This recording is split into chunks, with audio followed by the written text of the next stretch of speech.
പ്രിയ സഹോദരങ്ങളെ, നമ്മൾ വളരെ ആകുലതയോടെ ആയിരിക്കുന്ന ഒരു കാലഘട്ടത്തിലാണ്. നമ്മൾ ഒരു നാട് മാത്രമല്ല, ലോകം മുഴുവൻ വലിയൊരു ഭീതിയിലായിരിക്കുന്ന കാലമാണ്. നമ്മളൊരു പ്രളയം വന്ന സമയത്ത് തിരുവനന്തപുരത്തു നിന്നും ഒക്കെ കേരളത്തിന്റെ പല ഭാഗങ്ങളിലേക്ക് മത്സ്യത്തൊഴിലാളികളൊക്കെ വന്ന് സഹായിച്ച ഒരു വലിയ അനുഭവം നമുക്കുണ്ടായി. പക്ഷേ ഇപ്പോൾ നമ്മൾ പരസ്പരം ഭീതിയോടെ കാണുന്ന ഒരു കാലഘട്ടത്തിലാണ്. നമുക്ക് കൈകൾ ചേർത്ത് പിടിക്കാൻ പറ്റുന്നില്ല. പരസ്പരം കരുതലാകാമെന്ന് പറയുമ്പോൾ ബ്രേക്ക് ദ ചെയിൻ എന്നാണ് നമ്മൾ പറയാ. മറ്റൊന്നും കൊണ്ടല്ല, ജീവനിൽ പേടിയുള്ളത് കൊണ്ടാണ്. ഈ കാലഘട്ടത്തിൽ എങ്ങനെ നമ്മൾക്ക് ഈ കരുതൽ നിലനിർത്താൻ പറ്റും? നമ്മളെക്കുറിച്ച് മാത്രം ചിന്തിച്ചാൽ പോരാ. ഞാനും എന്റെ ജീവനും മാത്രമല്ല, അവരനും ജീവിക്കണമെന്നുള്ള ഒരു കരുതൽ നമുക്കുണ്ടാവേണ്ടിയിരിക്കുന്നു. ഞാനൊരു സുവിശേഷത്തിൽ നിന്നൊരു ഭാഗം വായിച്ചോട്ടെ. മർക്കോസിന്റെ സുവിശേഷം 6-ാമത്തെ അധ്യായം 30 മുതലുള്ള വാക്യങ്ങൾ. അപ്പസ്തോലന്മാർ യേശുവിന്റെ അടുത്ത് ഒരുമിച്ചുകൂടി തങ്ങൾ ചെയ്തതും പഠിപ്പിച്ചതും അറിയിച്ചു. അനേകം ആളുകൾ അവിടെ വരികയും പോവുകയും ചെയ്തിരുന്നു. ഭക്ഷണം കഴിക്കാൻ പോലും അവർക്ക് ഒഴിവ് കിട്ടിയിരുന്നില്ല. അതിനാൽ അവൻ പറഞ്ഞു, നിങ്ങൾ ഒരു വിജനസ്ഥലത്തേക്ക് വരിക, നമുക്ക് അല്പനേരം വിശ്രമിക്കാം. അവർ വഞ്ചിയിൽ കയറി ഒരു വിജനസ്ഥലത്തേക്ക് പോയി. പലരും അവരെ കാണുകയും തിരിച്ചറിയുകയും ചെയ്തു. എല്ലാ പട്ടണങ്ങളിൽ നിന്നും ജനങ്ങൾ കരവഴി ഓടി അവർക്ക് മുമ്പേ അവിടെ എത്തി. അവൻ കരയ്ക്കിറങ്ങിയപ്പോൾ വലിയൊരു ജനക്കൂട്ടത്തെ കണ്ടു. അവരോട് അവൻ അനുകമ്പ തോന്നി, കാരണം അവർ ഇടയനില്ലാത്ത ആട്ടിൻപറ്റം പോലെയായിരുന്നു. അവനവരെ പല കാര്യങ്ങളും പഠിപ്പിക്കാൻ തുടങ്ങി. നേരം വൈകിയപ്പോൾ ശിഷ്യന്മാർ അവന്റെ അടുത്ത് വന്ന് പറഞ്ഞു, ഇതൊരു വിജനപ്രദേശമാണല്ലോ, സമയവും വൈകിയിരിക്കുന്നു. ചുറ്റുമുള്ള നാട്ടിൻപുറങ്ങളിലും ഗ്രാമങ്ങളിലും ചെന്ന് എന്തെങ്കിലും വാങ്ങി ഭക്ഷിക്കാൻ അവരെ പറഞ്ഞയക്കുക. അവൻ പ്രതിവചിച്ചു, നിങ്ങൾ തന്നെ അവർക്ക് ഭക്ഷിക്കാൻ കൊടുക്കുവിൻ. അവർ പറഞ്ഞു, ഞങ്ങൾ ചെന്ന് 200 ദനാറായ്ക്ക് അപ്പം വാങ്ങിക്കൊണ്ടുവന്നവർക്ക് കൊടുക്കട്ടെയോ? അവൻ ചോദിച്ചു, നിങ്ങളുടെ കൈവശം എത്ര അപ്പമുണ്ട്, ചെന്ന് നോക്കുവിൻ. അവർ ചെന്ന് നോക്കിയിട്ട് പറഞ്ഞു, 5 അപ്പവും 2 മീനും. പുൽത്തകിടിയിൽ കൂട്ടം കൂട്ടമായി ഇരിക്കാൻ അവൻ ജനങ്ങൾക്ക് നിർദ്ദേശം നൽകി. 100ഉം 50ഉം വീതമുള്ള കൂട്ടങ്ങളായി അവർ ഇരുന്നു. അവൻ 5 അപ്പവും 2 മീനും എടുത്ത് സ്വർഗ്ഗത്തിലേക്ക് നോക്കി കൃതജ്ഞതാ സ്തോത്രം ചെയ്ത് അപ്പം മുറിച്ചതിനു ശേഷം ജനങ്ങൾക്ക് വിളമ്പാൻ ശിഷ്യന്മാരെ ഏൽപ്പിച്ചു. ആ 2 മീനും അവൻ എല്ലാവർക്കുമായി വിഭജിച്ചു. അവരെല്ലാവരും ഭക്ഷിച്ച് തൃപ്തരായി. ബാക്കി വന്ന അപ്പക്കഷ്ണങ്ങളും മീനും 12 കുട്ട നിറയവർ ശേഖരിച്ചു. അപ്പം ഭക്ഷിച്ചവർ 5000 പുരുഷന്മാരായിരുന്നു. സഹോദരങ്ങളെ, ഇന്നത്തെ ഞായറാഴ്ചത്തെ ദിവ്യബലിയിലെ ഞങ്ങളുടെ കാത്തലിക് സിറോമലബാർ റൈറ്റിലുള്ള കുർബാനയിലെ സുവിശേഷ ഭാഗം ഈശോ ജെയ്റൂസിന്റെ മകളെ സുഖപ്പെടുത്തുന്നതും രക്തസ്രാവക്കാരിയായ സ്ത്രീയെ സുഖപ്പെടുത്തുന്നതുമായ സുവിശേഷ ഭാഗമായിരുന്നു ലൂക്കായുടെ സുവിശേഷത്തിൽ നിന്നും. അതിനകത്ത് ആ സുവിശേഷത്തിന്റെ അവസാന ഭാഗത്ത് ബാലികയെ ഉയർപ്പിച്ച ശേഷം യേശു പറയുന്ന ഒരു കാര്യം, അവൾക്ക് ഭക്ഷിക്കാൻ കൊടുക്കാൻ പറയുന്ന ഒരു കാര്യമുണ്ട്. ഒരമ്മയെ പോലെ, നമുക്കറിയാം, ഒരമ്മ ഒരു കുടുംബത്തിൽ അപ്പനെയും അമ്മയെ നമ്മൾ വേർതിരിച്ച് കാണുകയല്ല. ഒരു കുഞ്ഞ് കരയുമ്പോൾ ഈ കുഞ്ഞ് എന്തുകൊണ്ട് കരഞ്ഞു എന്ന് തിരിച്ചറിയാനുള്ള ഒരു മനസ്സ് അമ്മയ്ക്കുണ്ട്. കുഞ്ഞ് ഉറുമ്പ് കടിച്ചിട്ടാണോ, വയറുവേദന എടുത്തിട്ടാണോ, വിശന്നിട്ടാണോ കരയുന്നതെന്ന് ഈ കരച്ചിലിൽ നിന്നും അമ്മയ്ക്കറിയാം. അതാ മാതൃഹൃദയം. ഈ കുഞ്ഞിനെ ഉയർപ്പിച്ച ശേഷം ഈശോ പറയുന്നു, അവൾക്ക് ഭക്ഷിക്കാൻ കൊടുക്കുക.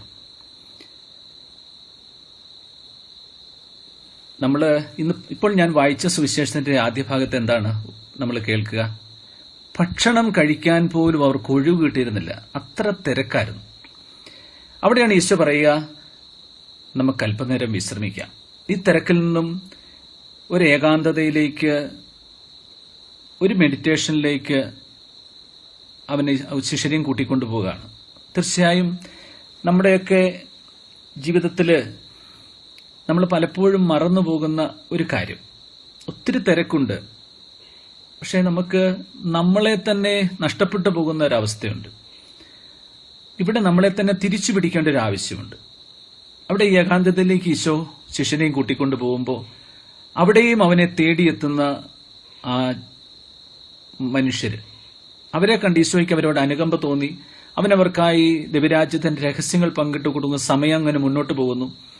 അവിടെയാണ് ശിഷ്യര് അല്പം അസ്വസ്ഥരായിട്ട്, നമുക്കറിയാം ആ കിലുക്കൻ സിനിമയില് ജഗതി ശ്രീമാന്റെ കഥാപാത്രം പറയുന്നത് പോലെ ഈ പണ്ടാരം ഉറങ്ങിയിട്ട് നമുക്ക് എന്തെങ്കിലും കഴിക്കാടാന്ന് പറയുന്നുണ്ട്. എന്ന് പറഞ്ഞ പോലെ ശിഷ്യര് വന്നിട്ട് ഈശോയോട് പറയുന്നത് എന്താണ്? അതുങ്ങളെ പറഞ്ഞു വിടാനാണ് പറയാൻ. ഇവരെ ഒഴിവാക്കാൻ പറയുമ്പോൾ യേശു എന്താ പറയാ? എന്റെ ജനത്തിന് വിശക്കുന്നു, അവർക്ക് ഭക്ഷിക്കാൻ കൊടുക്കണം. നമ്മള് ഈ ആത്മീയ കാര്യങ്ങളും സഭ എങ്ങനെയാണ് ആത്മീയ കാര്യങ്ങളും എന്താ പിന്നെ സുവിശേഷവും പള്ളിയിലെ പ്രസംഗവും ഇതൊക്കെയായിട്ട് അങ്ങ് ഇതൊക്കെ മതിയെന്ന് വിചാരിക്കും. ഈ കൊറോണ കാലത്ത് ലോക്ക്ഡൌൺ വന്ന സമയത്ത് പലരും ചോദിച്ചൊരു കാര്യമുണ്ട്. ഇത്രയും കാലമൊക്കെ ആൾക്കാർ പള്ളിക്ക് പൈസ കൊടുത്തു, പള്ളി പണിയാൻ പൈസ കൊടുത്തു. പക്ഷെ ഈ സമയത്ത് ഈ സ്വീകരിച്ച പൈസയൊക്കെ ആൾക്കാർ എങ്ങനെ ജീവിക്കുന്നുവെന്ന് ഒന്ന് ചിന്തിച്ച് അവരുടെ വീട്ടിലേക്ക് എത്തിച്ചിരുന്നെങ്കിൽ എന്ന് പലരും ചോദിച്ചൊരു കാര്യമുണ്ട്. അല്ലെങ്കിൽ നമ്മുടെയൊക്കെ സ്ഥാപനങ്ങളിൽ ജോലി ചെയ്യുന്നവർ, ഇപ്പോൾ നമ്മുടെ കടകൾ പൂട്ടി, സ്ഥാപനങ്ങൾ പൂട്ടി, ജോലിയില്ലാതായി, വരുമാനമില്ലാതായി, അവരെങ്ങനെ ജീവിക്കുന്നു എന്നൊരു ചോദ്യം, അവർക്ക് വിശക്കുന്നു എന്നുള്ളൊരു തിരിച്ചറിവ്. ആക്ച്വലി എനിക്ക് തോന്നുന്നു ഇതാണ് സുവിശേഷം മുഴുവൻ. ഇത് മാത്രമാണ്, ഈ ഒരു കരുതലാണ്. നമുക്കറിയാമല്ലോ മത്തായിയുടെ സുവിശേഷം 25-ാമത്തെ അധ്യായം, അവിടെ അന്ത്യവിധിയെക്കുറിച്ച് പറയുമ്പോൾ അവൻ ചോദിക്കുന്നത് നമ്മൾ വലിയ പള്ളി പണിതെന്നോ, നമ്മൾ വലിയ കൺവെൻഷന് കൂടിയെന്നോ, തീർത്ഥാടന കേന്ദ്രങ്ങളിൽ സന്ദർശിച്ചു ഒന്നും അല്ലല്ലോ. വിശക്കുന്നവർക്ക് ഭക്ഷണം കൊടുത്തോ, ദാഹിക്കുന്നവന് കുടിക്കാൻ കൊടുത്തോ, നമ്മൾ ഏകാന്തത അനുഭവിക്കുന്ന മനുഷ്യരുടെ കൂടെ ഇരുന്നോ, ആ രോഗിയുടെ കട്ടിലിനടുക്കലൊന്ന് പോയിരുന്നോ, ഇങ്ങനെയൊക്കെ ചോദിക്കുന്നുള്ളൂ. അപ്പൊ സുവിശേഷം മുഴുവൻ വായിച്ചു കഴിയുമ്പോൾ ഇതൊരൊറ്റ വാചകത്തിൽ പറഞ്ഞാൽ എന്തായിരിക്കും? നിന്റെ മുമ്പിൽ വന്നു നിന്നവൻ ദൈവമായിരുന്നു എന്നാണ്. അത്രേ ഉള്ളൂ സുവിശേഷം എന്ന് പറയുന്നത്. അവസാനത്തെ ചോദ്യം എന്താണ്? നിങ്ങൾ കണ്ടുവോ കണ്ടില്ലോ എന്നാണ്. നമ്മള് ധനവാന്റെയും ലാസറിന്റെ ഉപമയിലോ അല്ലെങ്കിൽ നല്ല സമരായന്റെ ഉപമയിലോ എന്താണ് അവസാനം? നമ്മൾ കണ്ടുവോ കണ്ടില്ലയോ എന്നാണ്. നമ്മളൊരു പാട്ട് കേട്ടിട്ടുണ്ട്, കണ്ടു കണ്ടു കണ്ടില്ല. ഈ ദൈവം അവസാന വിധിക്കായിട്ട് വരുമ്പോൾ ഇടതുവശത്തും വലതുവശത്തും നമ്മളെ നിർത്തുമെന്നാണല്ലോ. എന്ത് മാനദണ്ഡത്തിലാണ് നമ്മളെ ഇടതുവശത്തും വലതുവശത്തും ആക്കുന്നത്? എന്താണ് മാനദണ്ഡം? ഒന്നുമില്ല, കണ്ടുവോ കണ്ടില്ലോ എന്ന് മാത്രമേ ഉള്ളൂ. ആ വീണ് മുറിവേറ്റ് കിടന്ന മനുഷ്യന്റെ അടുത്തൂടെ കടന്നുപോയ ആദ്യത്തെ 2 മനുഷ്യരും കണ്ടു, പക്ഷെ കണ്ടില്ല എന്നുള്ളതാണ്. ധനവാൻ ലാസറിനെ കണ്ടു, പക്ഷെ കണ്ടില്ല. മറ്റൊരു ദ്രോഹവും ചെയ്തിട്ടല്ലല്ലോ അവർ ഇരുട്ടിലേക്ക് തള്ളപ്പെടുന്നത്. അതുകൊണ്ട് നമ്മൾ കണ്ടുവോ കണ്ടില്ലയോ, സ്നേഹിച്ചോ ഇല്ലെന്ന് മാത്രമേ ചോദിക്കുന്നുള്ളൂ. എന്താണ് ബൈബിളിന്റെ ആരംഭത്തിൽ, ഉൽപ്പത്തിയില് നമ്മൾ വായിക്കുന്നുണ്ടല്ലോ, ദൈവം ചോദിക്കുന്ന ആദ്യത്തെ ചോദ്യം, ആദാം നീ എവിടെ? രണ്ടാമത്തെ ചോദ്യം എന്താണ്? നിന്റെ സഹോദരൻ എവിടെ എന്നാണ്. ഇതിനെക്കുറിച്ച് ഒരു ചിന്ത ഞാൻ വായിച്ചു തോർക്കുന്നു. അതിങ്ങനെയാണ്, കയൻ ആബേലിനെ കൊന്നു. നമുക്കറിയാം, കൊലപാതകം ചെയ്യുന്നവൻ എവിടെ പോകുന്നതാണ് നമ്മൾ പഠിച്ചിരിക്കുന്നത്? നരകത്തിൽ പോകുന്നതാണ്. ഇപ്പം ന്യായമായും ഇപ്പം കായൻ നരകത്തിലാണ്. പക്ഷേ ഈ അന്ന് ദൈവം കായനോട് ചോദിച്ചു, നിന്റെ സഹോദരൻ എവിടെ? അദ്ദേഹം പറഞ്ഞു, ഞാനാണ് എന്റെ സഹോദരന്റെ കാവൽക്കാരൻ. പക്ഷെ ഈ പുസ്തകത്തില് അദ്ദേഹം പറഞ്ഞിരിക്കുന്ന ഒരു കാര്യം ഇങ്ങനെയാണ്, ദൈവം ഇന്ന് ചോദിക്കുന്നത് കയനോടല്ല ചോദിക്കുക, പിന്നെയോ ആബേലിനോട് ചോദിക്കുക, ആബേൽ, നിന്റെ സഹോദരൻ എവിടെ? കാരണം എന്താ? നിന്റെ സഹോദരൻ നരകയാതനെ അനുഭവിക്കും. അവൻ നരകത്തിൽ പീഡിപ്പിക്കപ്പെടുമ്പോൾ നിനക്ക് എങ്ങനെ സ്വർഗത്തിൽ ഇരിക്കാൻ പറ്റുമെന്നാണ്. അതുതന്നെയാണ് നമ്മുടെ ഇവിടുത്തെയും പ്രശ്നം.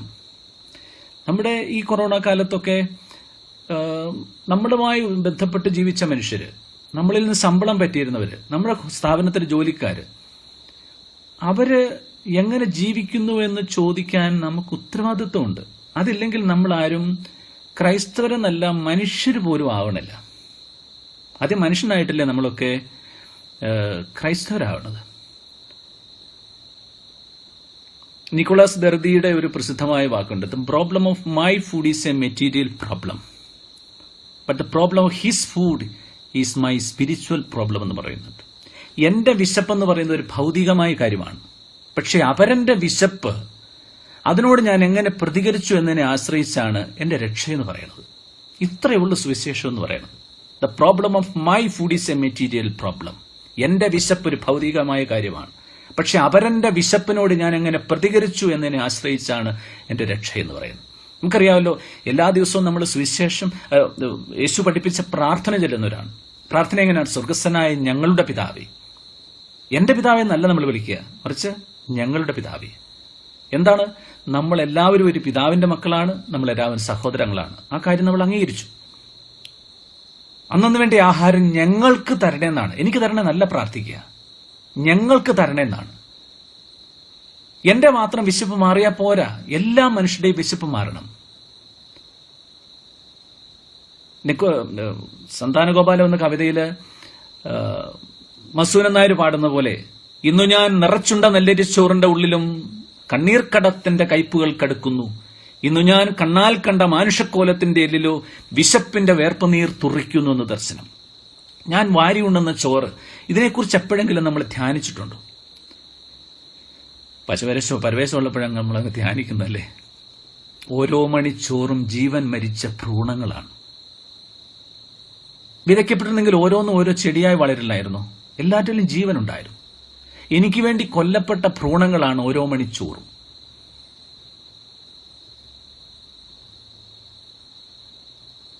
ഇന്നു ഞാൻ നിറച്ചുണ്ട നെല്ലരിച്ചോറിന്റെ ഉള്ളിലും കണ്ണീർക്കടത്തിന്റെ കയ്പുകൾ കടുക്കുന്നു, ഇന്ന് ഞാൻ കണ്ണാൽ കണ്ട മാനുഷക്കോലത്തിന്റെ എല്ലിലോ വിശപ്പിന്റെ വേർപ്പുനീർ തുറിക്കുന്നു എന്ന ദർശനം. The problem of my food is a material problem, but the problem of his food, അപരന്റെ വിശപ്പ് എന്റെ രക്ഷയുടെ പ്രശ്നമാണ്. അതിനോട് ഞാൻ മുഖം തിരിക്കുന്നെങ്കിൽ പിന്നെ നമ്മൾ ഈ സുവിശേഷത്തെക്കുറിച്ച് നമ്മൾ ഘോരഘോരം പ്രസംഗിച്ചിട്ടൊന്നും ഒരു കാര്യമില്ല. അതുകൊണ്ടാണ് പൗലോസ്ലീഹ സ്നേഹത്തെക്കുറിച്ച് പറയുമ്പോൾ നമ്മളോട് പറയുന്നത്, സ്നേഹം അസൂയപ്പെടുന്നില്ല, ആത്മപ്രശംസ ചെയ്യുന്നില്ല, അത് അനുചിതമായി പെരുമാറുന്നില്ല, സ്വാർത്ഥം അന്വേഷിക്കുന്നില്ല, അത് അനീതിയിൽ സന്തോഷിക്കുന്നില്ല, സത്യത്തിൽ ആഹ്ലാദം കൊള്ളുന്നു, സ്നേഹം സകലതും സഹിക്കുന്നു, സകലത്തെയും വിശ്വസിക്കുന്നു, സകലത്തെയും അതിജീവിക്കുന്നു, സ്നേഹം ഒരിക്കലും അവസാനിക്കുന്നില്ല. അതാണ് സ്നേഹത്തിന്റെ വ്യാകരണം എന്ന് പറയുന്നത്. സ്നേഹത്തിന് ഞാൻ സ്നേഹിച്ചിട്ടുണ്ട് എന്ന് പറഞ്ഞിടത്ത് സ്നേഹമില്ല, അത് പാസ്റ്റ് ടെൻസ് ആണ്, ഭൂതകാലമാണ്. ഞാൻ സ്നേഹിക്കൂ എന്ന് പറഞ്ഞിടത്ത് സ്നേഹമില്ല, അത് സാധ്യതയാണ്, ഭാവികാലമാണ്. പക്ഷെ സ്നേഹത്തെക്കുറിച്ച് പറയുമ്പോഴെന്താണ്? ഐ ലവ്, ഞാൻ സ്നേഹിക്കുന്നു, അതെന്നും വർത്തമാനകാലത്തിലാണ്. അപ്പൊ ഞാൻ പണ്ടൊക്കെ എന്തോ ചെയ്തിട്ടുണ്ട് എന്ന് പറഞ്ഞ് എനിക്ക് മേനി നടിക്കാൻ അതുകൊണ്ടായില്ല. I have to be in love, അതെന്നും സ്നേഹത്തിലായിരിക്കണം. അതുകൊണ്ടാണ് തന്നെ പീഡിപ്പിച്ചവനോട് പോലും തള്ളിപ്പറഞ്ഞവനോട് പോലും അന്ത്യത്താഴ മേശയിൽ യേശു അവർക്ക് വേണ്ടി മുറിച്ചു കൊടുത്തോണ്ടല്ലേ അവൻ ആ അവസാനത്തെ അത്താഴം പൂർത്തിയാക്കുക. ഇവരെ തള്ളിപ്പറയുമെന്നും ഒറ്റുകൊടുക്കുമെന്നും ഇട്ടിട്ടു പോകുമെന്നും ഒക്കെ അറിയാമായിരുന്നിട്ടും ഈ സ്നേഹത്തിന് യാതൊരു മാറ്റമില്ല. ഹീസ് ഇൻ ലവ്, അതാണ് അവൻ പറയുക. അപ്പൊ നമ്മൾ സ്നേഹത്തെ ഇതൊക്കെ നമ്മൾ പലപ്പോഴും ചെയ്യുമ്പോൾ നമ്മൾ എന്തൊക്കെയോ വലിയ കാര്യങ്ങൾ ചെയ്യുന്നു എന്ന് വിചാരിക്കുന്നുണ്ട്. അതുകൊണ്ടാണ് പൗലോസ്ലീഹ തന്നെ പറയുന്നൊരു കാര്യം, നമ്മൾ ഈ സ്നേഹമില്ലെങ്കിൽ നമ്മൾ മുഴങ്ങുന്ന ചേങ്ങലയോ കിളുങ്ങുന്ന കൈത്താളവുമായി പോകും. അതുകൊണ്ട് സ്നേഹമില്ലാതെ ചെയ്യുന്ന പ്രവൃത്തികളെ നമ്മളൊന്ന് നമ്മുടെയൊക്കെ സംഘടനകളിലും നമ്മുടെ സഭാ സമൂഹങ്ങളിലും ഒക്കെ ചെയ്യുന്നതിനെ നമ്മൾ വിശകലനം ചെയ്തു നോക്കി. നമ്മൾ ഏതെങ്കിലും ഒരു പാവപ്പെട്ട മനുഷ്യൻ എന്തെങ്കിലും കാര്യം ചെയ്യുമ്പോൾ ഇതിന്റെ ഫോട്ടോ എടുക്കുകയും നമ്മുടെ ബുള്ളറ്റിൽ അടിച്ചു വെക്കുകയോ ഒക്കെ ചെയ്യുമ്പോൾ അത് സ്നേഹരാഹിത്യമാണ്. സ്വീകരിക്കുന്നതിനെ ആദരിച്ചുകൊണ്ട് ചെയ്യാത്ത ഒരു ദാനധർമ്മവും ക്രൈസ്തവമല്ല. നമ്മൾ എപ്പോഴും ഓർക്കണം. നമ്മുടെ മുമ്പിൽ ഈ കൈനീട്ടി ഞാൻ ഓർക്കുന്നു, ഒരിക്കൽ ഞാൻ ഈ പുസ്തക പബ്ലിഷിങ്ങുമായിട്ടൊക്കെ പ്രവർത്തിക്കുന്ന ഒരു ആളാണ്. അപ്പൊ ഈ പുസ്തകം കൊണ്ടൊക്കെ ഒത്തിരി സ്കൂളുകളിലൊക്കെ പോകാറുണ്ട്. ഞാൻ ഒരിക്കലും ഒരു സ്കൂളിൽ ചെന്നപ്പോഴ് ആ സ്കൂളിലെ പ്രിൻസിപ്പലിന്റെ മുറിയുടെ ഫ്രണ്ടിലായിട്ട് വലിയൊരു ഫ്ലെക്സ് ഉണ്ട്. ആ സ്കൂളിലെ കുട്ടികള് ഒരു പാവപ്പെട്ട കുട്ടിക്ക് വെച്ചുകൊടുത്ത അവർ കളക്ഷൻ ഉണ്ടാക്കിയതിന്റെ പേരിൽ ആ പണം കൊണ്ട് നിർമ്മിച്ച ഒരു വീടിന്റെ മുമ്പിൽ ആ കുട്ടിയെ എടുത്തുകൊണ്ടെടുത്ത ഒരു വലിയ ഫോട്ടോയാണ്, ഫ്ലെക്സ് ആണ്. ഞാൻ ഈ പ്രിൻസിപ്പലിനെ കണ്ട ശേഷം ഇറങ്ങി വന്ന ആ വരാന്തയില് വലിയ ഫ്ലെക്സ്. ഞാൻ തിരിച്ചു കയറി ചെന്നിട്ട് പറഞ്ഞു, സാറേ ആ ഫ്ലെക്സ് അവിടെ നിന്ന് എടുത്ത് മാറ്റണം. അതെന്ന് ചോദിച്ചു, എന്താണത്? അത് നല്ല കാര്യമല്ലേ, 10 പേര് കാണിട്ട് കുട്ടികൾക്കൊക്കെ ഇൻസ്പിറേഷൻ ആവട്ടെ. അപ്പൊ ഞാൻ അദ്ദേഹത്തോട് പറഞ്ഞു, സാറേ ആ സ്വീകരിച്ച കുട്ടിയുടെ സ്ഥാനത്ത് സാറിനെ ഒന്ന് ഇരുത്തി നോക്കൂ. അദ്ദേഹം പെട്ടെന്ന് നിശബ്ദനായി. അതാ ഞാൻ പറഞ്ഞത്, സ്വീകരിക്കുന്നവനെ ആദരിക്കാത്ത ഒരു ദാനധർമ്മവും ക്രൈസ്തവമല്ല. അതുകൊണ്ടാണ് പൗലോസ് പറയുന്നത്, അതൊക്കെ കിലുങ്ങുന്ന ചേങ്ങലയും കിലുങ്ങുന്ന കൈത്താളവുമാകും. ഇതൊക്കെ പൊള്ളയാണ്. അതുകൊണ്ടാണ് ശബ്ദം ഉണ്ടാക്കുന്നത്. നമുക്ക് ചെയ്യുന്ന കാര്യങ്ങളൊക്കെ അല്പം കൂടി സ്നേഹത്തോടെ ചെയ്യാം. നമ്മുടെ ഈ കർമ്മങ്ങള് കുറച്ചുകൂടെ സ്നേഹം നിറഞ്ഞതായിട്ട് തീരണം. അപ്പൊ യേശു ഈ സ്നേഹത്തിലായിരിക്കുന്നത് കൊണ്ടാണ് മനുഷ്യരെ അത്ര സെൻസിറ്റീവ് ആകുന്നത്. നമുക്കറിയാമല്ലോ, യേശുവിന്റെ ഉത്ഥാനത്തിന് ശേഷം യോഹന്നാന്റെ സുവിശേഷം 21-ാമത്തെ അധ്യായം, ഈ ശിഷ്യരെന്ന് പറയുന്ന മനുഷ്യര് ഒത്തിരി സ്വപ്നങ്ങൾ തകർന്ന മനുഷ്യരാ. അവന്റെ കൂടെ നടന്ന് വലിയ കാര്യങ്ങളൊക്കെ കിട്ടുമെന്നും രാജ്യം സ്ഥാപിക്കാമെന്നും മന്ത്രിസ്ഥാനം കിട്ടാമെന്നും ഒക്കെ വിചാരിച്ച് നടന്ന വെറും സാധാരണ മനുഷ്യരാണ്. ഇവൻ മരിച്ചു കഴിഞ്ഞപ്പോഴാണ് എല്ലാം മന്ത്രിസ്ഥാനമൊന്നും കിട്ടുകയില്ലെന്നും എന്താ പറഞ്ഞ് വലയും വള്ളവും ഒക്കെ കളഞ്ഞതൊക്കെ ഫൈനാൻസ് കളഞ്ഞതൊട്ട് വന്നതൊക്കെ വെറുതെ അന്ന് മനസ്സിലായതുകൊണ്ടാണ്. അപ്പോൾ പഴയ പണിയിലേക്ക് തന്നെ പോവാണ്. പഴയ വള്ളവും വലയൊക്കെ എടുത്ത് അവിടെ രാത്രി മുഴുവൻ അധ്വാനിച്ചൊന്നും കിട്ടിയില്ല. അവിടെ നിരാശയുടെയും പരാജയത്തിന്റെയും ഒക്കെ ഭാരവുമേറിയ വലയും വലിച്ചുകൊണ്ട് വരുമ്പോൾ അവർക്കായി പ്രാതലൊരുക്കി കാത്തിരിക്കുന്ന ഒരു ഗുരുവിനെ നമുക്ക് കാണും. ഞാനിന്ന് ആദ്യം സൂചിപ്പിച്ചതുപോലെ ആ ഭാര്യയ്ക്ക് ഭക്ഷണം കൊടുക്കാൻ പറഞ്ഞതുപോലെ ഇവിടെ അവരുടെ വിശപ്പും ആഗ്രഹവും നിരാശയും ഒക്കെ തിരിച്ചറിയുന്ന ഈ ഒരു കരുതലുണ്ട് അവിടെ. എന്റെ കുഞ്ഞുങ്ങൾക്ക് വിശക്കണോ? അവൻ ആദ്യം ചോദിക്കുന്ന കാര്യം, കുഞ്ഞുങ്ങളെ നിങ്ങൾക്ക് എന്തെങ്കിലും കിട്ടിയോ? ഈ ചോദ്യം, ഇതാണ് ആക്ച്വലി നമ്മൾ പരസ്പരം ചോദിക്കുന്നത്. അതാ, നിന്റെ വീട്ടിൽ എന്തെങ്കിലും ഉണ്ടോ കഴിക്കാൻ? How do you leave? നിന്റെ കുഞ്ഞുങ്ങൾ എങ്ങനെ പഠിക്കണത്? അവർക്ക് ഫീസ് കൊടുക്കാനുണ്ടോ? അല്ലെങ്കിൽ ഇപ്പം ഈ കൊറോണ കാലമായപ്പം നമുക്ക് ടി വിയിലൂടെയും മൊബൈലിലൂടെയും ഒക്കെ പിള്ളേർ പഠിക്കുന്നത്. 4 പിള്ളേർ പഠിക്കുന്നവരുണ്ട്, ഒരു മൊബൈലുണ്ട്. നിന്റെ കുഞ്ഞുങ്ങൾ എങ്ങനെയാടാ പഠിക്കുന്നത്? ഒരേ സമയത്ത് അവരെങ്ങനെ പഠിക്കും? ഇങ്ങനെയുള്ള ഒരു ചോദ്യം, ഇങ്ങനൊരു കൺസേൺ, ഇതാണ് ആക്ച്വലി നമ്മളെ മനുഷ്യരാക്കുന്നത്. അപ്പോൾ ഈ വിശപ്പെന്ന് പറയുന്നത് നമ്മുടെ എല്ലാത്തരം എന്താണ്, യേശു നേരിട്ട ആ വിശപ്പിനെ യേശു എങ്ങനെ അവൻ്റെ ഉണ്ടായ യേശു നേരിട്ട ആദ്യത്തെ പ്രലോഭനം നമുക്കറിയാം വിശപ്പിൻ്റെതാണ്. ഈ കല്ലിനെ അപ്പമാക്കി ഭക്ഷിക്കാൻ പറയുന്നുണ്ട്. അവൻ അതിനെ തിരസ്കരിക്കുന്നുണ്ട്, ആ ഒരു പ്രലോഭനത്തെ. അപ്പൊ ഇവിടെ ഒരു ചോദ്യം ഉണ്ടാകുന്നുണ്ട്, സുവിശേഷത്തിലെ ഏറ്റവും വലിയ അത്ഭുതം ഏതാണ്? സുവിശേഷത്തിലെ ഏറ്റവും വലിയ അത്ഭുതം ഏതാ? കാരണം ഈശോ ഒത്തിരിയേറെ അത്ഭുതം പ്രവർത്തിച്ചിട്ടുണ്ട്. വെള്ളത്തെ വീഞ്ഞാക്കിയിട്ടുണ്ട്, വെള്ളത്തിന്റെ മുകളിലൂടെ നടന്നിട്ടുണ്ട്, മരിച്ചവരെ ഉയർപ്പിച്ചിട്ടുണ്ട്. ഇതൊക്കെയാണോ അത്ഭുതം എന്ന് പറയുന്നത്? നമുക്കറിയാമല്ലോ, അത്ഭുതം എന്ന് പറയുന്നത് ഓരോന്നും അടയാളങ്ങളാണ്. ദൈവരാജ്യം വന്നു എന്നതിന്റെ അടയാളങ്ങളാണ്. യേശു പ്രവർത്തിച്ച ഏറ്റവും വലിയ അത്ഭുതം എന്താണ്? അത് അവൻ 5,000 പേരെ തീറ്റിയതോ വെള്ളം വീഞ്ഞാക്കിയതോ ഒന്നുമല്ല. പിന്നെയോ, മറ്റുള്ളവർക്ക് വേണ്ടി ഒത്തിരിയേറെ അത്ഭുതങ്ങൾ പ്രവർത്തിച്ച ഈശോ തനിക്ക് വേണ്ടി ഒരു അത്ഭുതവും പ്രവർത്തിച്ചില്ല എന്നുള്ളതാണ്. തന്റെ വിശപ്പടക്കാനോ തന്നെ മരണത്തിൽ രക്ഷിക്കാനോ അവൻ ഒരു അത്ഭുതവും പ്രവർത്തിച്ചില്ല എന്നുള്ളതാണ്. എല്ലാം മറ്റുള്ളവർക്ക് വേണ്ടിയാണ്. ഈ റിസോഴ്സുകളൊക്കെ നമുക്കും നമ്മുടെ തലമുറയ്ക്കും 10 തലമുറയ്ക്കും തിന്നാനുള്ളത് ഇങ്ങനെ ശേഖരിച്ചു വെക്കാനുള്ള പ്രലോഭനം നമ്മളിലുണ്ട്. അതാണ് പ്രാർത്ഥനയിൽ ആദ്യം ഞാൻ സൂചിപ്പിച്ചതുപോലെ, അന്നു വേണ്ടി ആഹാരം ഞങ്ങൾക്ക് തരണേ, എനിക്ക് മാത്രം തന്നാൽ പോരാ, വിശക്കുന്ന എല്ലാ മനുഷ്യരുടെയും വിശപ്പ് മാറണം എന്നുള്ള ആ കരുതലാണ്. അതാണ് ആക്ച്വലി അപ്പോഴാണ് നമ്മൾ യഥാർത്ഥത്തിൽ ക്രൈസ്തവരാകാം. ഈ വിശക്കിനെ കുറിച്ച് പറയുമ്പോൾ ഞാൻ ഓർക്കുന്നു, ഈ ദലൈലാമയുടെ ആത്മകഥയിലെ ഒരു ഭാഗം മിക്കവാറും മഞ്ഞു മൂടി കിടക്കുന്ന ഇടമാണ് ടിബറ്റ് എന്ന് പറയുന്നത്. പുലരിയിൽ ആരെയോ കാൽപെരുമാറ്റം കേട്ട് ഈ ദലൈലാമയുടെ അമ്മ, അദ്ദേഹം ചെറിയ ബാലനാണ്, അദ്ദേഹം പിടിച്ചുകൊണ്ട് ഉമ്മറത്തെത്തി. പുറത്തൊരു സ്ത്രീയും പുരുഷനുമുണ്ട്, കൈത്തണ്ടയിൽ ജീവനേറ്റൊരു കുഞ്ഞുണ്ട്. കുഞ്ഞിനെ സംസ്കരിക്കാൻ ഇടം തപ്പി അച്ഛനും അമ്മയും നടക്കുകയാണ്. അമ്മ കരുതി വെയിലൊന്ന് കടത്തോട്ടെ, നമുക്ക് ഈ മഞ്ഞുവാളി വെട്ടിമാറ്റി കുഞ്ഞിനെ അടക്കാൻ ഇടം കണ്ടുപിടിക്കാം. പെട്ടെന്ന് ആ സ്ത്രീ വലിയവായിൽ നിലവിളിച്ചു തുടങ്ങി. അവൾ പറഞ്ഞു, അടക്കാനല്ല, മറിച്ച് വിശപ്പും തണുപ്പും ഇനിയും കഠിനമാവുകയാണ്. എവിടെയെങ്കിലും മറിഞ്ഞിരുന്ന് കുഞ്ഞിനെ ഭക്ഷിക്കാമെന്നാണ് കരുതിയത്. എനിക്ക് വല്ലാത്തൊരു കല്ല് വെച്ച് ലാമ ഇങ്ങനെ സംഗ്രഹിക്കും: നിങ്ങളുടെ ഏതൊരു ധാർമ്മിക വൃക്ഷത്തിന്റെയും വേരുകളെ കടപുഴക്കി വീഴ്ത്തുന്ന കൊടിയ കാറ്റാണ് ദാരിദ്ര്യം. ദരിദ്രന്റെ ഉള്ളിലൂടെ കടന്നുപോകുന്ന പ്രലോഭനക്കാറ്റിന്റെ ആവേഗം ആർക്കും പിടുത്തം കിട്ടുകയില്ല. ദാരിദ്ര്യത്തെക്കാൾ കഠിനമായ പരീക്ഷണമില്ല, പ്രലോഭനമില്ല, രോഗാതുരതയില്ല, ദുഃഖമില്ല. നമ്മളെല്ലാവരും ഓടുന്നത് എന്തിനു വേണ്ടിയാണ്? ഈ വിശപ്പടക്കാൻ വേണ്ടിയാണ്. എല്ലാവർക്കും ഈ വിശപ്പുണ്ട് എന്നുള്ളതാണ്.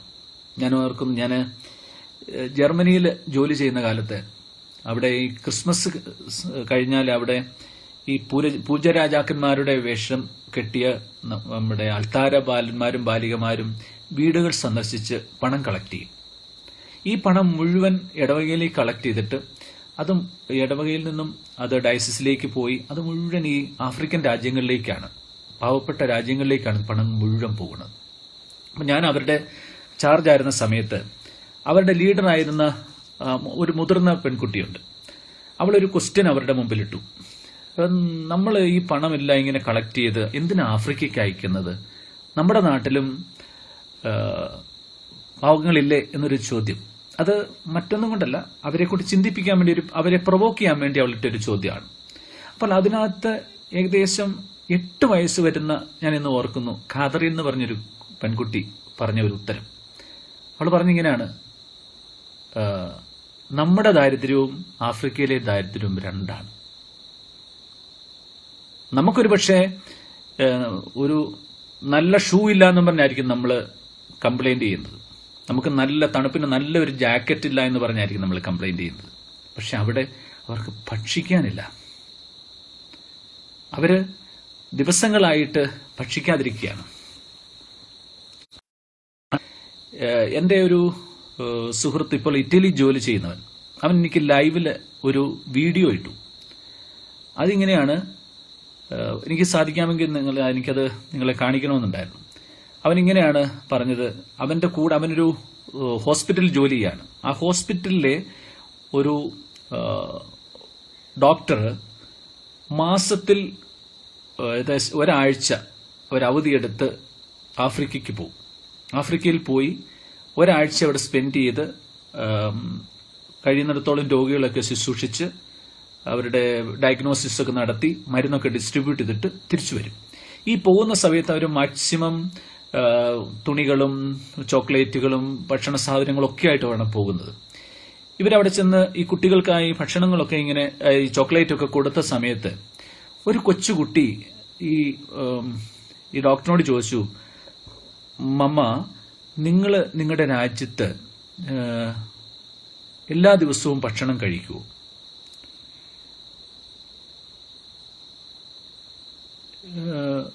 നിങ്ങൾ എല്ലാ ദിവസവും ഭക്ഷണം കഴിക്കുമോ? ഇത് കേട്ടപ്പോഴവർക്ക് എന്ത് മറുപടി വേണമെന്നറിയാനില്ല. അവർ പറഞ്ഞത്, നമുക്ക് ഒരു ദിവസം ചപ്പാത്തിയായി, അല്ലെ എല്ലാ ദിവസവും ചോറായിപ്പോയി, ഇനിയും സ്പഗേത്തി കിട്ടിയില്ല, പിസ്സ കിട്ടിയില്ല എന്ന് പറഞ്ഞ് പരാതി പറയുന്നിടത്താണ് ഈ കുട്ടി ചോദിക്കുന്നത്: നിങ്ങൾ രാവിലെ ഭക്ഷണം കഴിച്ചാൽ പിന്നെ ഉച്ചയ്ക്ക് ഭക്ഷണം കഴിക്കുവോ, വൈകിട്ട് ഭക്ഷണം കഴിക്കുവോ? ഇവർക്ക് ഒരു നേരം അന്ന് ഭക്ഷണം കിട്ടിയാൽ ഇനി എന്ത് കിട്ടുമെന്ന് അവർക്കറിയില്ല. ഇതാണ് രണ്ട് ലോകത്തിന്റെ അന്തരമെന്ന് പറയുന്നത്. ഇത് ഈ ഒരു കാലയളവിൽ നമ്മളെ പഠിപ്പിക്കേണ്ട ഒരു കാര്യമുണ്ട്. ഒരുപക്ഷെ നമ്മളെ ഒക്കെ ഇങ്ങനെ പഠിപ്പിക്കാൻ വേണ്ടിയാവോ ദൈവം ഇങ്ങനെ നമ്മളെ ഇങ്ങനെ ഒരു ദുരിതത്തിലേക്ക് കൊണ്ടിട്ടത്. നമ്മൾ ഇങ്ങനെ പങ്കുവയ്ക്കാൻ അല്ലെങ്കിൽ ഈ കരുതലുണ്ടാവാൻ നമ്മൾ വലിയ പണക്കാരോ വലിയ സമ്പന്നരോ ഒന്നും ആയിരിക്കണമെന്ന് നിർബന്ധമില്ലല്ലോ. ഞാൻ നിങ്ങളെ ഒരു അനുഭവം വായിച്ച് കേൾപ്പിക്കാം. 1956 ഈസ്റ്റർ ഞാൻ ഒരിക്കലും മറക്കില്ല. എനിക്ക് 14 വയസ്സ്, ചേച്ചിക്ക് 16. അപ്പ മരിച്ച വീട്ടിൽ അമ്മയുൾപ്പെടെ ഞങ്ങൾ 3 പേർ. നോമ്പുകാലത്തെ ആദ്യ ഞായറാഴ്ച വൈദികൻ പറഞ്ഞു, ഈ ഈസ്റ്റർ നമുക്കൊരു ദരിദ്ര കുടുംബത്തെ സഹായിക്കണം. നല്ലതുപോലെ ആ ഉപവി പ്രവർത്തനത്തിൽ പങ്കുചേരാൻ ഞങ്ങൾ തീരുമാനിച്ചു. വരുന്ന 50 ദിനങ്ങൾ ഭക്ഷണത്തിൽ ഉരുളക്കിഴങ്ങ് മാത്രം മതിയെന്ന് ഉറപ്പിച്ചു. ചേച്ചി 10ഓളം കുഞ്ഞുങ്ങളുടെ ബേബി സിറ്റിംഗ് ഏറ്റെടുത്തു. ഞാൻ ചില കൗതുകവസ്തുക്കൾ ഉണ്ടാക്കി വിറ്റു. ശനിയാഴ്ച സന്ധ്യയ്ക്ക് അങ്ങനെ മിച്ചം പിടിച്ചും ശേഖരിച്ചുമൊക്കെ ഈസ്റ്റർ രാവിലെ ദേവാലയത്തിലേക്ക് കൊണ്ടുപോയി. $87 ഉണ്ടായിരുന്നു. അത് ഞങ്ങൾ പുതുവസ്ത്രമൊന്നും വാങ്ങിയിട്ടുണ്ടായിരുന്നില്ല. എങ്കിലും ഞങ്ങൾക്ക് എന്തൊരു അന്തസ്സായിരുന്നു. സ്തോത്രക്കാഴ്ചയ്ക്ക് വേണ്ടി നീട്ടിയ പാത്രത്തിൽ ഞങ്ങൾ ആ ഓഹരി നിക്ഷേപിച്ചു. പള്ളിയിൽ നിന്ന് തിരികെ മടങ്ങുമ്പോൾ എന്തൊരു അഭിമാനമായിരുന്നു. പിറ്റേന്ന് പ്രാതലിനിടയിൽ വികാരിച്ച് ഞങ്ങളെ തേടിയെത്തി. അദ്ദേഹം ഒരു എൻവലപ്പെടുത്തി നീട്ടി പറഞ്ഞു, ഇത് നിങ്ങൾക്കുള്ളതാണ്. ഒരു ദരിദ്ര ഭവനത്തിനു വേണ്ടി ഇടവകർക്കാർ പിരിച്ചെടുത്ത്. ഞങ്ങൾ തകർന്നുപോയി. ബുദ്ധിമുട്ടുകൾ ഉണ്ടായിരുന്നു ഞങ്ങൾക്കെന്നാലും ദരിദ്രരായിരുന്നു എന്ന് ഒരിക്കലും തോന്നിയിരുന്നില്ല. ഞങ്ങൾക്ക് ഞങ്ങളോട് തന്നെ വെറുപ്പായി. അങ്ങനെ ആത്മനിന്ദയുടെ 7 ദിനങ്ങൾ. അമ്മ നിർബന്ധിച്ചിട്ടാണ് അന്ന് ഞായറാഴ്ച പള്ളിയിൽ പോയത്. എന്തായാലും ആ തുകയിൽ നിന്ന് ഒരു ചില്ലിക്കാശ് പോലും വേണ്ടെന്ന് ഉറപ്പിച്ചു. അതേപോലെ ആ തുക എങ്ങനെയെങ്കിലും പള്ളിയിൽ തിരികെ എത്തിക്കണമെന്ന്. ചെന്നപ്പോൾ വൈകി. ആഫ്രിക്കയിലെങ്ങോ സേവനമനുഷ്ഠിക്കുന്ന ഒരു വൈദികന്റെ പ്രഭാഷണമായിരുന്നു അന്ന്. $100 ഉണ്ടെങ്കിൽ തന്റെ നാട്ടിൽ ഒരു ആരാധനാലയത്തിന് ഓടുമേയാനേക്കുമെന്ന് അദ്ദേഹം പറഞ്ഞു. അതിനുശേഷം കാണിക്കപാത്രവുമായി അദ്ദേഹം ഞങ്ങളെ സമീപിച്ചപ്പോൾ അമ്മ ആ കവർ എനിക്ക് നീട്ടി. ഞാനത് കാണിക്കയിട്ടു. കുർബാനയ്ക്ക് ശേഷം അതെല്ലാം എണ്ണി തിട്ടപ്പെടുത്തി നിറഞ്ഞ മിഴികളോടെ വൈദികൻ പറഞ്ഞു, യാതൊരുവിധ മുന്നറിയിപ്പുമില്ലാതെ ഇങ്ങനെയൊരു ശേഖരണം നടത്തിയപ്പോൾ $25 പോലും ഞാൻ പ്രതീക്ഷിച്ചിട്ടില്ല. ഇപ്പോഴവട്ടെ $115. ഒരു ധനിക കുടുംബം. എന്തൊരു ഔദാര്യശീലമാണ് അവർക്ക്. അവർ $100 നിക്ഷേപിച്ചിരിക്കുന്നു. മനസ്സിന്റെ വലിപ്പത്തിൽ അവർ ധനികർ തന്നെ. അമ്മ എന്നെ കെട്ടിപ്പിടിച്ച് കരഞ്ഞു. ഒരാഴ്ചത്തെ ദാരിദ്ര്യത്തിന് ശേഷം ഞങ്ങൾ അങ്ങനെ വീണ്ടും ധനികരായി. ഓർക്കുക, ബുദ്ധിമുട്ടുകൾ ഉണ്ടായിരുന്നു ഞങ്ങൾക്ക്, എന്നാലും ദരിദ്രരായിരുന്നു എന്നൊരിക്കലും തോന്നിയിരുന്നില്ല. സമ്പത്തിന്റെ ആധിക്യമല്ല നമ്മളെ ധനികരാക്കുന്നത്. എപ്പോഴെങ്കിലും നമ്മൾ മതി എന്ന് പറയുക, നമ്മൾ ധനികരായി. നമ്മൾ ലൂക്കായുടെ സുവിശേഷത്തിൽ വായിച്ചേക്കുന്ന ഒരു ഉപമ ഓർക്കുക. ഒരു ധനികന്റെ കൃഷിസ്ഥലം സമൃദ്ധമായ വിളവ് നൽകി അവൻ എങ്ങനെ ചിന്തിച്ച്, ഞാൻ എന്ത് ചെയ്യും, ഇതെല്ലാം കൂടെ സൂക്ഷിക്കാൻ സ്ഥലമില്ലല്ലോ, അതുകൊണ്ട് എന്ത് ചെയ്യും? നമ്മുടെ സമീപകാല ഒരു അനുഭവം വെച്ച് പറഞ്ഞാൽ, ഇതൊക്കെ സൂക്ഷിക്കാൻ സ്ഥലമില്ലാത്തതുകൊണ്ട് 500ന്റെ 1000ന്റെ നോട്ടാക്കിയിട്ട് ഇങ്ങനെ അടുക്കി വെക്കും. എന്നിട്ട് അതിന്റെ അത് ബെഡൊക്കെ ആക്കിയിട്ട് അതിന്റെ മേളിൽ കയറി കിടക്കും. ഒരു രാത്രി പ്രധാനമന്ത്രി പറയും ഇതെല്ലാം കൂടെ പേപ്പറാക്കിയിരിക്കുന്നു പറയും. ഇത്രയുള്ള നമ്മൾ സമ്പാദിച്ചു വെച്ചിരിക്കുന്നതിന്റെ ആയസം നമ്മൾ മനസ്സിലാക്കി വരാണ്. അപ്പൊ ഇതുപോലെ ഇവനോട് ദൈവം പറയുന്നു, എടാ നിന്റെ രാത്രി നിന്റെ തലയെടുത്താൽ നീ ആ പുറത്തേക്ക് വിട്ട ശ്വാസം എടുത്ത് അകത്തേക്ക് എടുത്തില്ലേ, കഴിഞ്ഞില്ലടാ. ഇത്രേ ഉള്ളൂ. എല്ലാം സനികമാവും, എല്ലാം സമൃദ്ധമാവുമ്പോഴും അവൻ പറയുന്നു തന്നെക്കുറിച്ച് ഞാൻ എന്ത് ചെയ്യും, ഈ ധാന്യം സൂക്ഷിക്കാൻ എനിക്ക് സ്ഥലമല്ലോ, ഞാൻ ഇങ്ങനെ ചെയ്യും, എന്റെ അറപ്പുരകൾ ഞാൻ മാത്രമേ ഉള്ളൂ. സഹോദരനില്ല അവിടെ, ദൈവമില്ല അവിടെ, ഞാൻ മാത്രം എന്നെക്കൊണ്ട് നിറഞ്ഞിരിക്കുകയാണ്. പിന്നെ എവിടെയാ ഞാൻ പറഞ്ഞില്ലേ, ദൈവം ചോദിച്ചത് നിന്റെ സഹോദരൻ എവിടെയെന്നാണ്.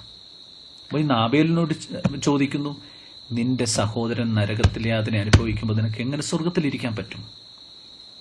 എങ്ങനെ സ്വർഗത്തിലിരിക്കാൻ പറ്റും? ഇതാണ് യഥാർത്ഥത്തിൽ നമ്മളെ അസ്വസ്ഥരാക്കേണ്ടത്. അടുത്ത കാലത്ത് നിങ്ങൾ വായിച്ചു കാണും, മാതൃഭൂമിയിൽ ഒരു വർഷം മുമ്പ് ആഴ്ചപ്പതിപ്പിൽ അത് പിന്നെ പുസ്തകമായിട്ട് ഇറങ്ങിയിട്ടുണ്ട്. സന്തോഷ് ശശികാന്തത്തിന്റെ പ്രസിദ്ധമായ ഒരു ചെറുകഥ, ബിരിയാണി എന്ന് പറഞ്ഞ ചെറുകഥ. എത്ര പേര് വായിച്ചോണ്ടെന്ന് എനിക്കറിയില്ല, കഴിച്ചവരുണ്ടാവും അല്ലേ. കഥ ഇങ്ങനെയാണ്, ഞാൻ ചുരുക്കി പറയാം. അത് ബീഹാറിൽ നിന്ന് 10-12 വർഷം മുമ്പ് വന്ന ഒരു ഗോപാൽ യാദവ്, അതല്ല അതിനു മുമ്പായി ഒരു നാട്ടിൽ കുബേരനായ ഒരു ഹാജി, അദ്ദേഹത്തിന് 4 ഭാര്യമാരുണ്ട്. ഇതിൽ ഒരു ഭാര്യയിലുണ്ടായ മൂത്ത മകന്റെ വിവാഹം നടന്നു. ഇതിന്റെ ഭാഗമായിട്ടൊരു വിരുന്ന് നാട്ടിലെ ആൾക്കാർക്ക് അദ്ദേഹം ഒരുക്കുകയാണ്. അപ്പം പഞ്ചാബിൽ നിന്ന് ഒരു ലോഡ് ബാസ്മതി റൈസാണ് കൊണ്ടുവന്നിരിക്കുന്നത്. അത്ര വലിയ സദ്യയാണിത് കുട്ടിക്കും. പെട്ടെന്നാണ് വീട്ടിലൊരു ജോലിക്കാരന്റെ ആവശ്യം വന്നപ്പോൾ അതിലെ കാര്യസ്ഥൻ ആ കവലയെ വന്ന് അങ്ങനെ അന്വേഷിക്കുകയാണ്. അപ്പോൾ കടത്തിണ്ണയിൽ ചാരികസേര മടക്കി വെച്ച പോലെ ഈ ബീഹാറിൽ നിന്ന് വന്ന ഗോപാൽ യാദവ് ഇരിപ്പുണ്ട്. അദ്ദേഹത്തോട് ചോദിച്ചു, എടാ നീ വരുന്നോ, നിനക്ക് ഞാൻ 250 രൂപ തരാം. അയാൾ പറഞ്ഞു 100 രൂപ അടുത്ത് തരുമോ എന്ന് ചോദിച്ചു. അപ്പൊ ഇയാൾ പറയുന്നുണ്ട്, എടാ മലയാളിക്ക് 600, തമിഴിന് 500,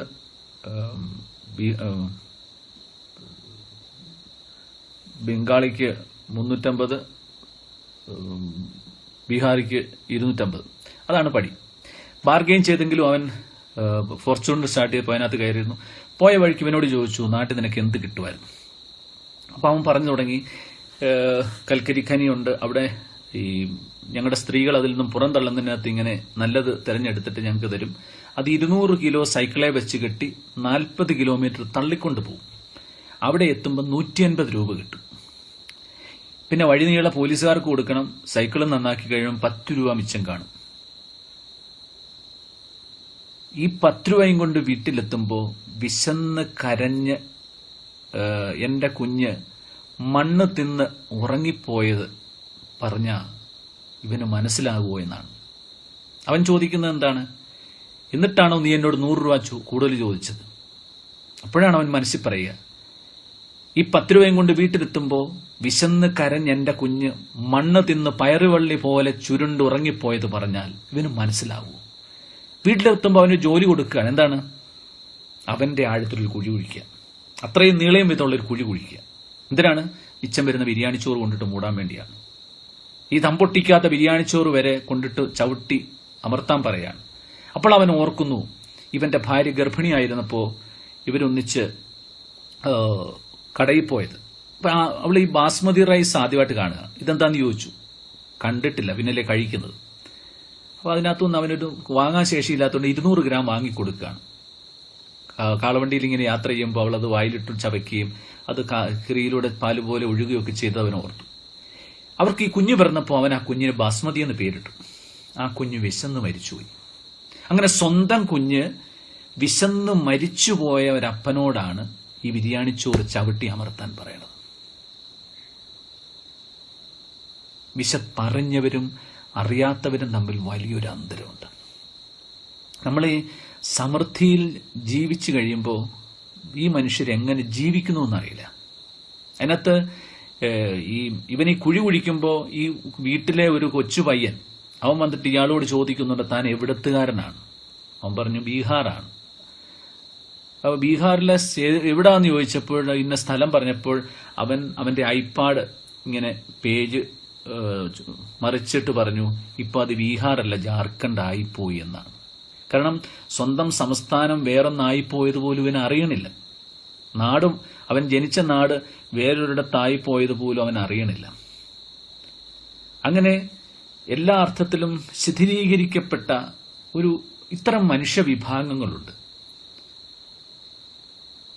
വിശപ്പുള്ള മനുഷ്യര്.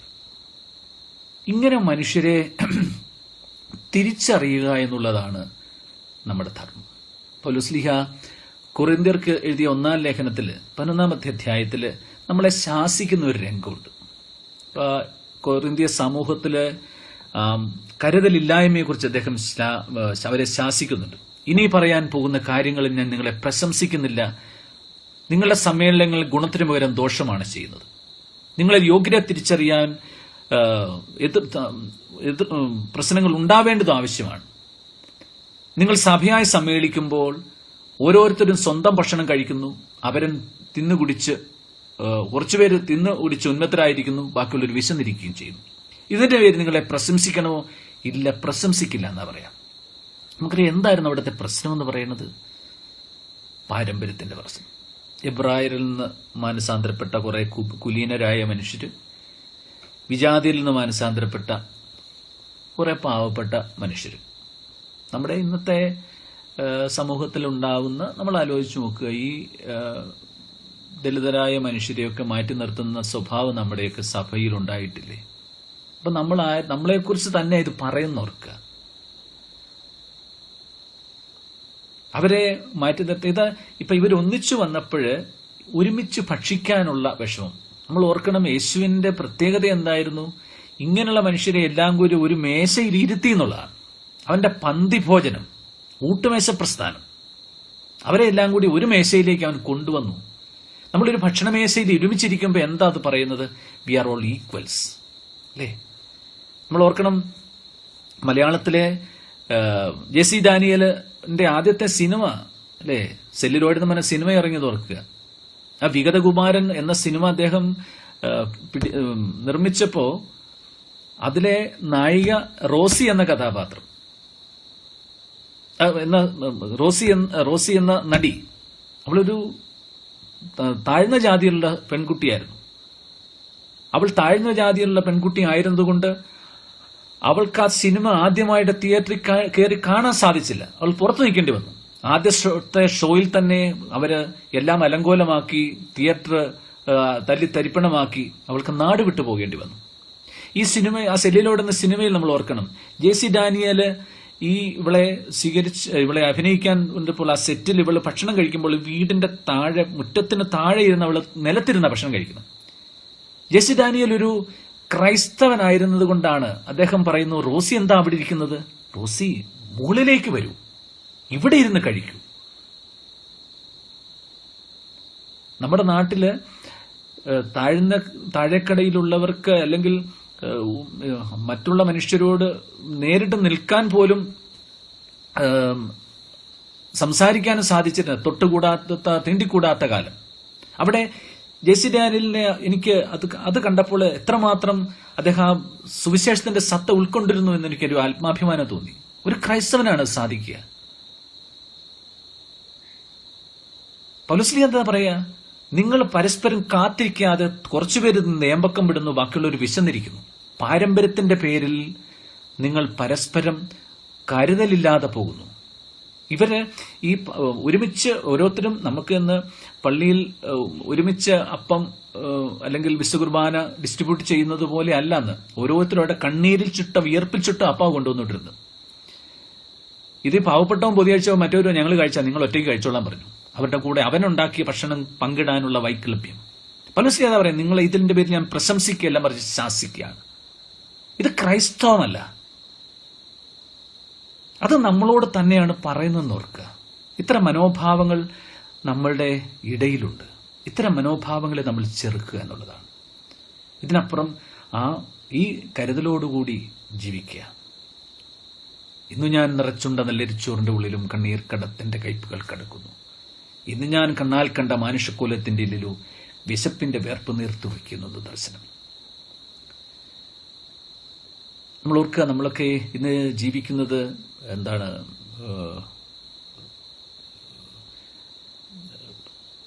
ഈ ആഗോളവൽക്കരണത്തിന്റെയും മീഡിയയുടെയും ഒക്കെ അതിപ്രസരത്തിലുള്ള ലോകത്തിലാണ്.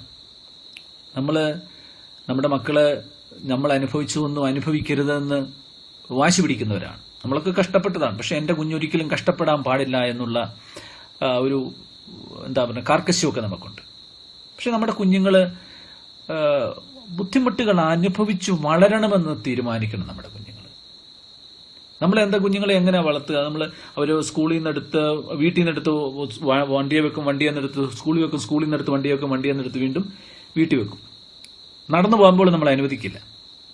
നമ്മൾ കഷ്ടപ്പെട്ട് ദീർഘോത്തരം നടന്നൊക്കെയാ പഠിച്ചു, പക്ഷെ എന്റെ കുഞ്ഞുങ്ങളൊന്നും കഷ്ടപ്പെടാൻ പാടില്ല. അങ്ങനെ അല്ലല്ലോ നമ്മൾ ശാഠ്യം പിടിക്കേണ്ടത്. ബുദ്ധിമുട്ടുകൾ അറിയണം അല്ലേ? അടുത്ത ദിവസം ഞാൻ കഴിഞ്ഞ ദിവസം ഫേസ്ബുക്കിൽ വായിച്ചതുപോലെ ഒരു ക്ലിക്കിൽ ആഗ്രഹിക്കുന്നതെന്തും വീട്ടുമുറ്റത്തെത്തുന്ന കാലത്ത് ഒരു സൈക്കിൾ കിട്ടാൻ വേണ്ടി എത്ര നാള് കുടുക്കയിൽ നാണയത്തൊട്ടുകൾ എണ്ണി പെറുക്കിയിട്ടവന്റെ ബുദ്ധിമുട്ടറിയൂ? ഈ തലമുറയ്ക്ക് അറിയൂ?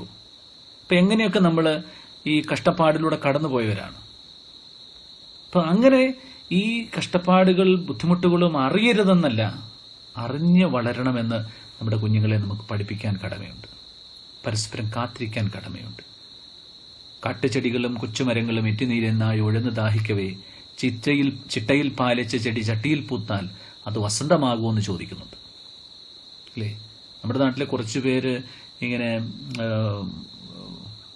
എൻട്രൻസും പാസ്സായി വലിയ സ്കൂളിലും പഠിച്ച് ഇംഗ്ലീഷും പറഞ്ഞാൽ ഇവിടെ എവിടെ സമത്വം ഉണ്ടാകുന്നത്, ഇവിടെ എവിടെ ദൈവരാജ്യം ഉണ്ടാകുന്നത്? എല്ലാവരുടെയും വിശപ്പ് മാറുമ്പോഴാണ് ഈ ദൈവരാജ്യം സംജാതമാകുക. അതാണ് നമ്മൾ എല്ലാ ദിവസവും പ്രാർത്ഥിക്കുന്നവർക്ക്. നിന്റെ നാമം പൂജിതമാകണമേ, നിന്റെ രാജ്യം വരണമെന്നല്ല നമ്മൾ പ്രാർത്ഥിക്കുക. അപ്പോൾ ദൈവത്തിന്റെ ഇഷ്ടം എന്താണ്? ദൈവത്തിന്റെ ആ രാജ്യം എന്താണ്? അതെല്ലാവരും നീതിയിലും സമാധാനത്തിലും ജീവിക്കാൻ സംജാതമാകുന്ന ഒരു അവസ്ഥാവിശേഷമാണ്. അതിനുവേണ്ടിയാണ് യഥാർത്ഥത്തിൽ നമ്മൾ പരിശ്രമിക്കേണ്ടതെന്ന് എനിക്ക് തോന്നുന്നത്. എല്ലായിടത്തിന്റെ പ്രിയപ്പെട്ട കവി ONV വിരുന്നെന്ന കവിതയിൽ പാടുന്നത് പോലെ, നീയും നിൻ കുടുംബവും ശാന്തമായി ഉറങ്ങുമ്പോൾ ഈ നിശാതൽപ്പത്തിൽ ഞാൻ ഉറങ്ങാതിരിക്കുന്നു. എന്നുള്ളിൽ ഞെട്ടിപ്പിടഞ്ഞുണരുമൊരു പൈതൽ കർണഭേദിയാ മട്ടിൽ ഉറക്കെ കരയുന്നു. കണ്ടിട്ടുണ്ട് ഞാൻ ആ കുഞ്ഞിനെ എൻ നാട്ടിടവഴികളിൽ, വരണ്ടുപോകും നദിതൻ തടത്തിൽ ഭീകരമഹായുത്വ ചുടലക്കളങ്ങളിൽ ആദിവാസി പാടിയിൽ എച്ചിൽ വീപ്പയ്ക്കരികിൽ കണ്ടിട്ടുണ്ട് ഞാൻ ആ കുഞ്ഞിനെ. അപ്പൊ എന്റെ ഉറക്കം കെടുത്തുന്ന, എന്നെ അസ്വസ്ഥതപ്പെടുത്തുന്ന ഈ കുഞ്ഞിനെ ജീവിതത്തിന്റെ പല വീഥികളിൽ ഞാൻ കണ്ടിട്ടുണ്ട്. അവസാനം അദ്ദേഹം എന്താ പറയാ? എന്നുയർത്തിയിൽ സ്വയം പൊരിഞ്ഞ് ഞാൻ റൊട്ടിത്തുണ്ടമായി ഈ കുഞ്ഞിന് മുന്നിൽ പതിച്ചെങ്കിൽ, വിശന്ന് കരയുന്നവന്റെ മുമ്പിൽ ഭക്ഷണമായി തീരാൻ എനിക്ക് സാധിച്ചെങ്കിൽ എന്നാണ് കവിയുടെ പ്രാർത്ഥന. അത് യേശുവിന്റെ മനസ്സാണ്. വാങ്ങി ഭക്ഷിക്കുക എന്ന് പറഞ്ഞവനാണ്. എന്നെ വാങ്ങി ഭക്ഷിക്കുക. അപ്പൊ സ്വയം മുറിച്ചു കൊടുത്ത ആ തമ്പുരാന്റെ നാമത്തിൽ ഒന്നിച്ചു കൂടുന്നവരാണ് നമ്മൾ. അപ്പം പരസ്പരം കാത്തിരിക്കാനും കരുതലാകാനും നമുക്ക് കടമയുണ്ട്. കാരണം അവസാനം അവൻ ചോദിക്കുന്നത് വിശക്കുന്നവർക്ക് അപ്പം കൊടുത്തോണ്, ദാഹിക്കുന്നവർക്ക് ഭക്ഷണം കൊടുത്തോ എന്നാണ്. ദാഹിക്കുന്നവർക്ക് അവന്റെ ദാഹമകറ്റിയോ വിശപ്പടക്കിയോ അവൻ നമ്മളോട് ചോദിക്കുന്നത്. ഇത് നമ്മൾ മറന്നു പോകരുത്. ഞാൻ പറഞ്ഞില്ലേ, സുവിശേഷം മുഴുവൻ വായിച്ച ശേഷം അത് ഒറ്റ വാചകത്തിൽ പറഞ്ഞാൽ ഇത്രയേ ഉള്ളൂ: നിന്റെ മുമ്പിൽ വന്നു നിന്നവൻ ദൈവമായിരുന്നു. അതാണ് സുവിശേഷത്തിന്റെ മുഴുവൻ സത്ത എന്ന് പറയുന്നത്. അത്ര മാത്രമേ ഉള്ളൂ. അത് തിരിച്ചറിഞ്ഞാൽ നമ്മളുടെ ഈ പൊങ്ങച്ചങ്ങളൊക്കെ ഇല്ലാതാവും. ഇടതുവശത്ത് നിൽക്കേണ്ടി വരുമോ വലതുവശത്ത് നിൽക്കണോ എന്ന് നമുക്ക് തന്നെ തീരുമാനിക്കാം. കണ്ടുവോ കണ്ടില്ലയോ എന്ന് മാത്രമേ നമ്മളോട് ചോദിക്കുള്ളൂ. അതുകൊണ്ട് നമുക്ക് അല്പം കൂടി കരുതലുള്ളവരാവാം. ബ്രേക്ക് ദ ചെയിൻ എന്ന് പറഞ്ഞാൽ മനുഷ്യരിൽ നിന്ന് അകന്നു പോവാനല്ല, മറിച്ച് ഹൃദയം കൊണ്ട് നമുക്ക് അണച്ചു പിടിക്കാം. ഞാൻ ഓർക്കുന്നു, ഞാനൊരു ഡൽഹിയിൽ ഒരു സുഹൃത്തിൻ്റെ വീട്ടിൽ ഒരു പാലുകാച്ചൽ കർമ്മത്തിന് പോയപ്പോൾ, ഡൽഹിയൊക്കെ വലിയ ജനനിബിഡമായ സ്ഥലമാണ്. അതുകൊണ്ട് സ്ഥല സൗകര്യങ്ങൾ ഓരോ വീട്ടിലും കുറവാണ്.